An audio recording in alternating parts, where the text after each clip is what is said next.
Hello and welcome once again to Language Space. My name is Imran and we're back with another video of our journey towards learning English. अगर आप इस channel पे नए हैं तो हमारी YouTube channel को सब्सक्राइब कीजिए। अगर आप हमें Facebook या Instagram पे देख रहे हैं तो हमारे Facebook और Instagram के पेज को फॉलो ज़रूर कीजिए। Dear viewers, अपने आज की इस वीडियो में हम एक स्टेप आगे जाएंगे अपने टॉपिक फोनेटिक्स में। अपने पिछले वीडियो में हमने ये समझा कि फोनेटिक्स क्या है और फोनेटिक्स के क्या टाइप्स हैं। आज हम इस वीडियो में फोनेटिक्स के पहले टाइप को जो हमें स्टडी करना है उसके बारे में पढ़ेंगे और वो है articulatory phonetics. So without wasting any more time, let's go ahead and start the video.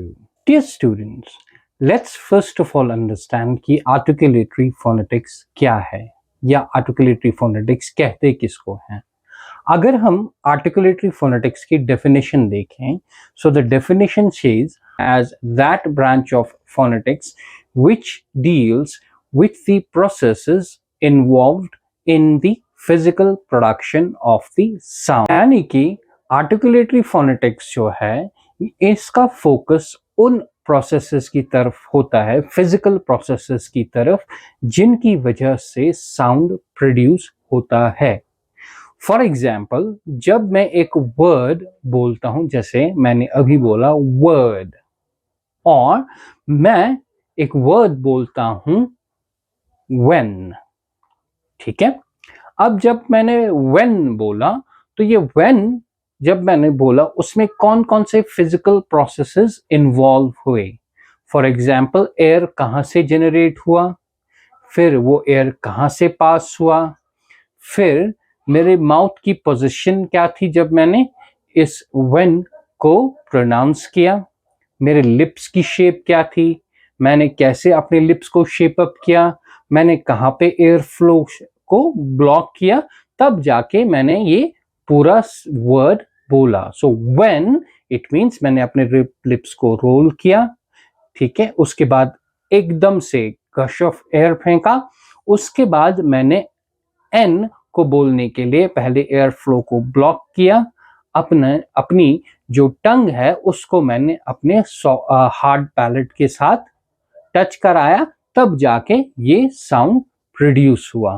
तो ये सारे फिजिकल प्रोसेसेस जो इन्वॉल्व होते हैं जब भी हम कोई साउंड प्रोड्यूस करते हैं, not necessarily only when sound, but जो भी वर्ड हम इंग्लिश में बोलेंगे उसमें जो भी फिजिकल प्रोसेसेस इन्वॉल्व होंगे वो वर्ड को प्रोड्यूस करने के लिए, उस पे जो ब्रांच ऑफ फोनेटिक्स फोकस करता है, that is called as the articulatory phonetics. Now that we know कि जो आर्टिकुलेटरी फोनेटिक्स है, it involves all the physical processes that are involved when we produce a sound. So अगर हम physical production of sound की बात करते हैं तो इसमें कुछ organs भी involve होंगे जिनकी help से हम ये sound produce करते हैं। Now these organs which are involved in the physical production of the sound, they are called as the organs of speech।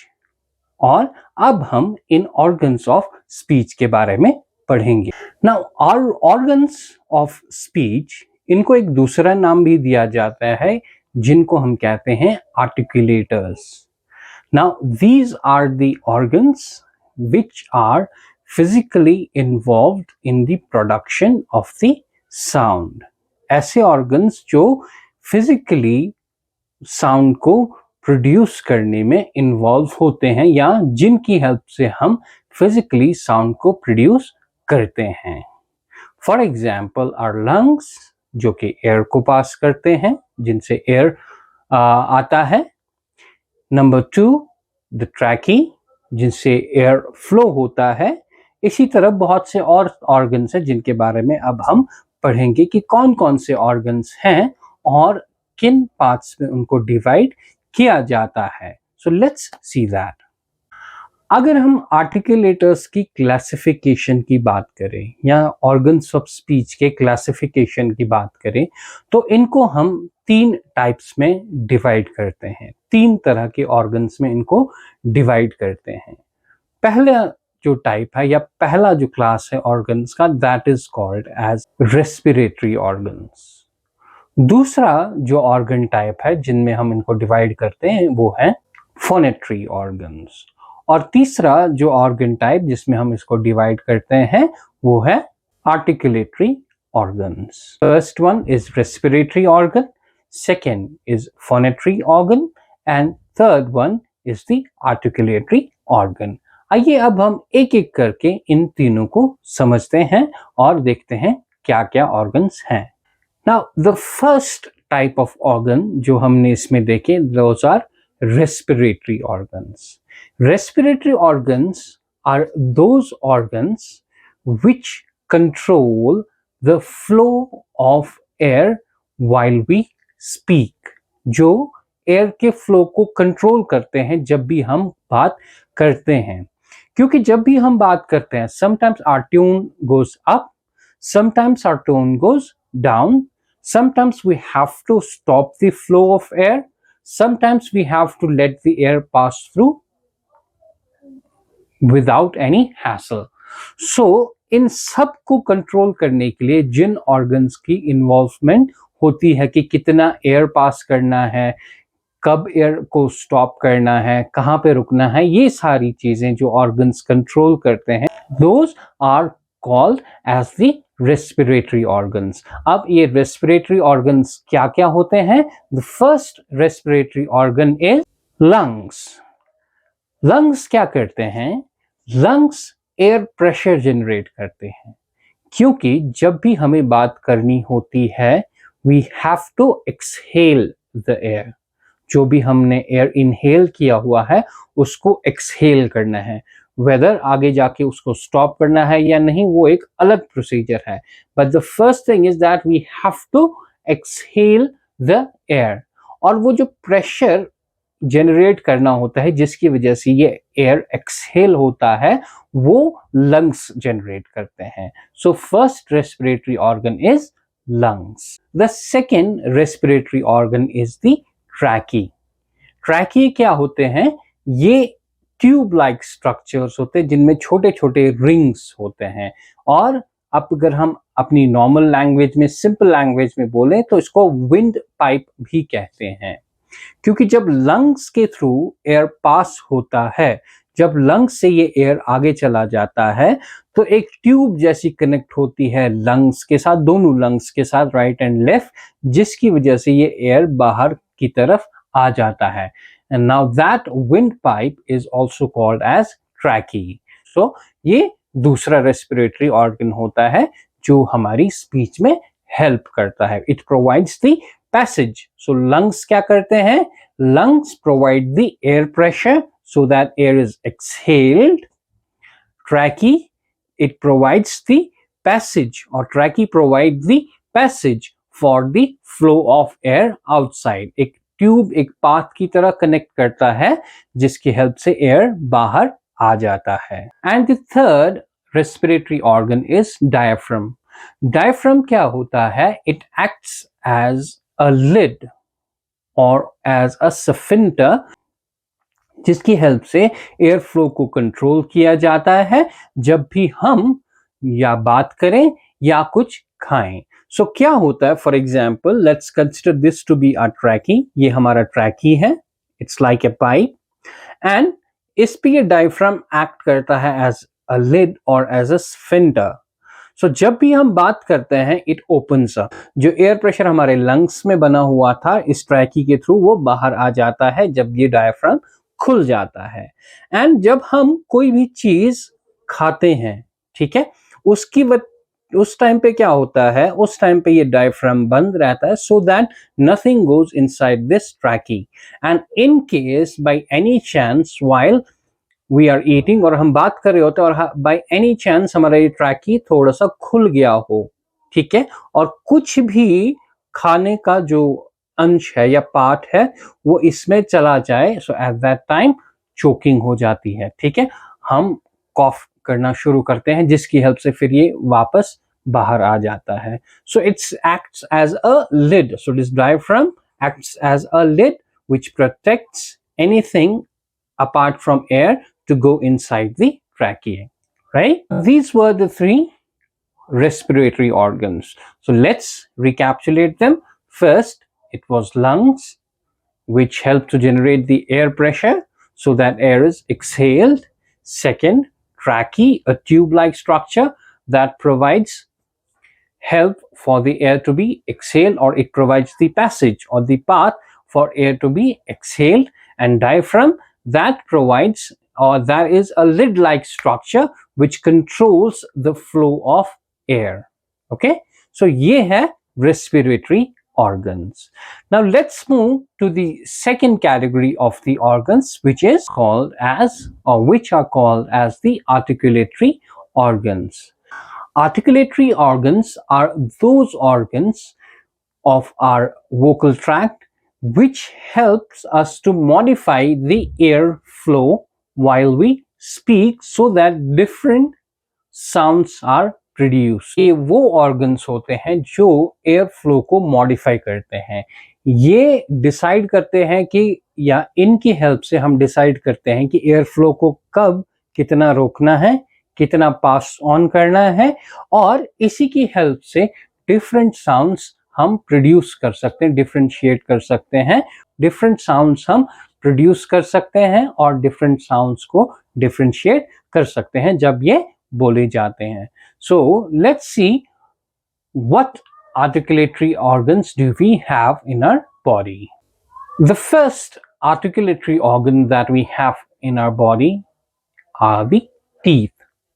हमारे टीथ पहले ऑर्गन्स हैं, आर्टिकुलेटरी ऑर्गन्स.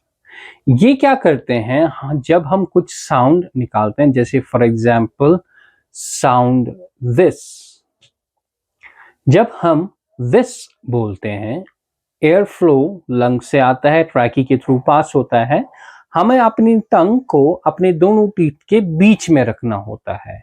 ठीक है, अभी तक हम दिस बोलते थे, हम क्या करते थे, हमारी जो टंग है उसको बिल्कुल ऑन दी हार्ड पैलेट रखते थे, फिर दिस बोलते थे. But that's not the exact pronunciation. This की प्रोनाउंसिएशन ये है कि आपकी टंग की जो टिप है वो आपके दोनों टीथ के बीच में आनी चाहिए, just like this. Okay, and हल्का सा इसको आप टीथ से बाइट करोगे, पूरा नहीं करना, हल्का सा इसको टचिंग बाइट करना है, and you will say this, that, those, them. इसके अलावा जो थ का साउंड आता है, like in thought, think, through, दो, ये सारे साउंड्स इसी तरीके से आते हैं जब हम अपनी टंग को अपने टीथ के बीच में रख दें. सो फर्स्ट व्हेन वी से this, what we do, we control the flow of air. तो हमारा एयर फ्लो होता है वो कहां से होता है, टंग के दोनों साइड से. This, that, those, thought, think, यहां से साइड से होता है. ये सारी चीजें हम आगे पढ़ेंगे, बट अभी के लिए इतना याद रख लीजिए. Now the next articulatory organ that we have in our body is lips. Lips जो हैं ये भी आर्टिकुलेटरी ऑर्गन है और ये भी एयर के फ्लो को कंट्रोल करते हैं. लिप्स को यूज किया जाता है जब हम बाइलैबियल साउंड्स प्रोड्यूस करते हैं और लैबियोडेंटल साउंड्स प्रोड्यूस करते हैं. अब ये बाइलैबियल और लैबियोडेंटल साउंड्स क्या होते हैं? बाइलैबियल साउंड्स जब आप आगे पढ़ोगे आपको समझ आएगा, जिनमें दोनों लिप्स इन्वॉल्व होते हैं. जैसे जब मैं कहूं बिल, ब का जो साउंड है ब, इसमें मेरे दोनों लिप्स इन्वॉल्व होते हैं. Now this is called as a bilabial sound. Apart from that, प, जैसे इन पैरट, पैरिस, पुश, ये सारे साउंड्स, प वाले साउंड्स भी बाइलेबियल है क्योंकि इसमें दोनों लिप्स इन्वॉल्व होते हैं. इसके अलावा लैबियोडेंटल साउंड्स, लैबियोडेंटल साउंड्स क्या होते हैं? जब हमारे अपर टीथ और लोअर लिप्स यूज हों। जैसे फॉर एग्जाम्पल फन, एफ वाला sound, fun, fresh, flute, flower, ये सारे साउंड्स। और विक्ट्री, वैन, वर्टिकल, ये वी वाले साउंड्स भी इसको कहा जाता है लैबियोडेंटल साउंड्स। तो ये यूज होते हैं या ये इन्वॉल्व करते हैं हमारे लिप्स को। So lips are also the articulatory organ.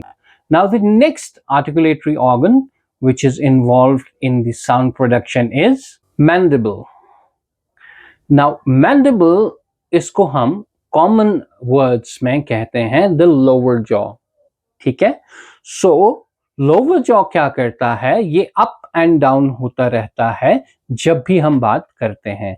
अगर आप मेरी लोअर जॉ की पोजीशन देखें, अभी आप देखिए बीच बीच में मेरा हाथ हिल रहा है, right. The moment my hand moves, okay, while I am talking, so it means that my lower jaw is moving downwards and then coming back upwards.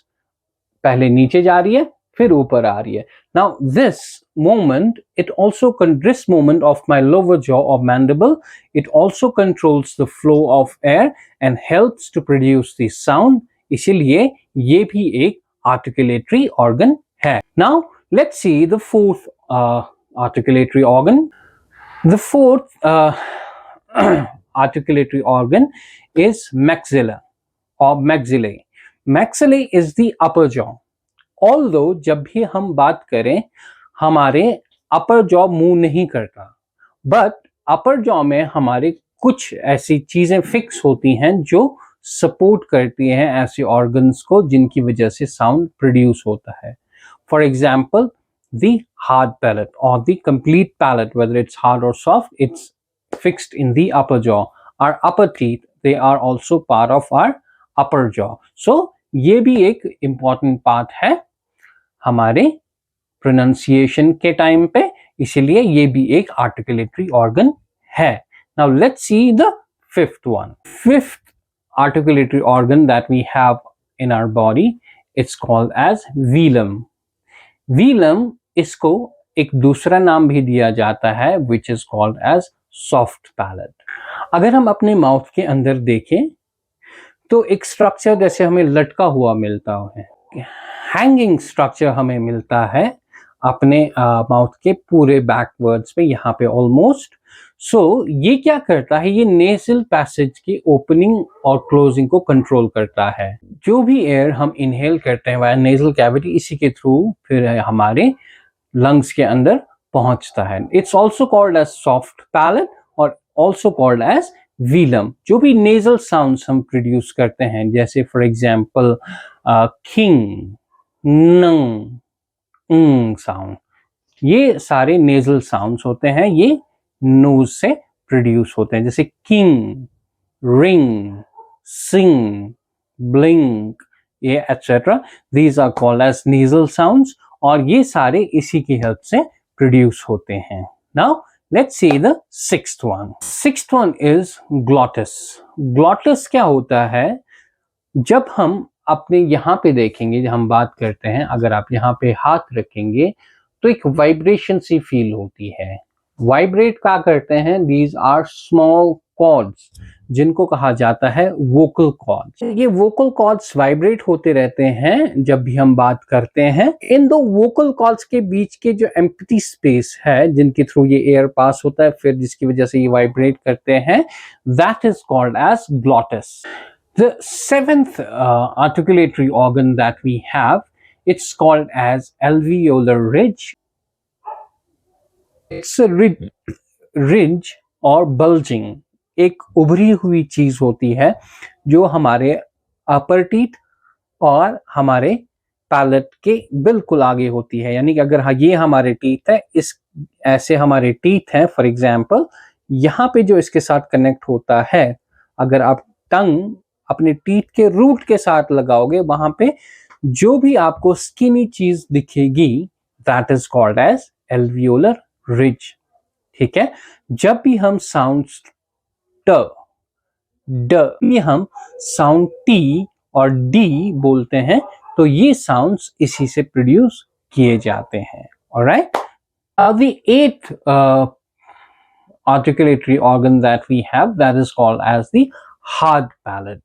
Now what is hard palate? It is just behind the alveolar ridge. जब हम alveolar ridge के पीछे जाएंगे, alveolar ridge के बिल्कुल पीछे जो part होता है, जो हम जिसको रूफ भी कह सकते हैं, the roof of the mouth, okay, just above the center of the tongue, that is called as the hard palate.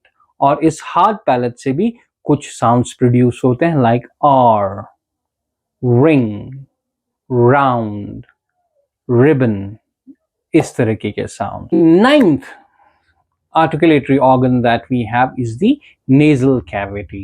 The nasal cavity, जिसकी वजह से nasal sounds like king, ring, bling, जैसे मैंने कहा था, ये प्रोड्यूस होते हैं हमारी नोज के अंदर। यहाँ पे जो कैविटी होती है, that is called as nasal cavity. Now the last part or the last organs of our speech, they are called as the phonetic organs.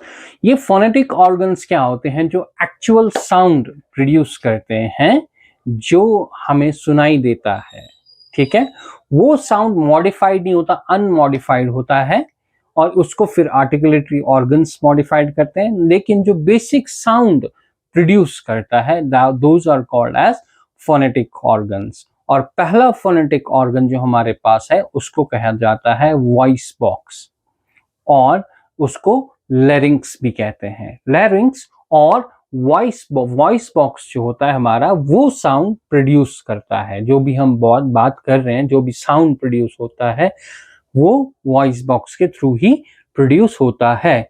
बाद में इस वॉइस बॉक्स की जो साउंड है, इसको मॉडिफाई किया जाता है by controlling the flow of air. चाहे एयर के फ्लो को रोकें या पास होने दे, इससे कंट्रोल किया जाता है। Right, the second phonetic organ that we have are the vocal chords.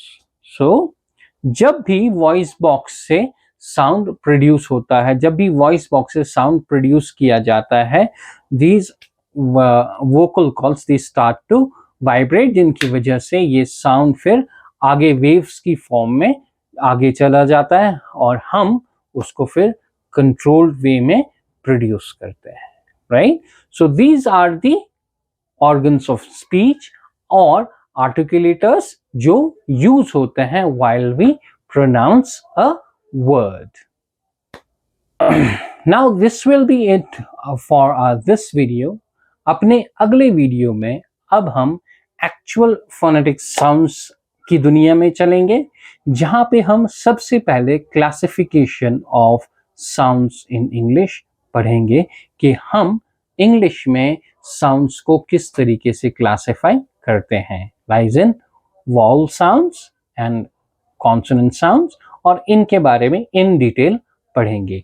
Till then, stay tuned and do not forget to subscribe our YouTube channel, and do not forget to share this video. Thank you.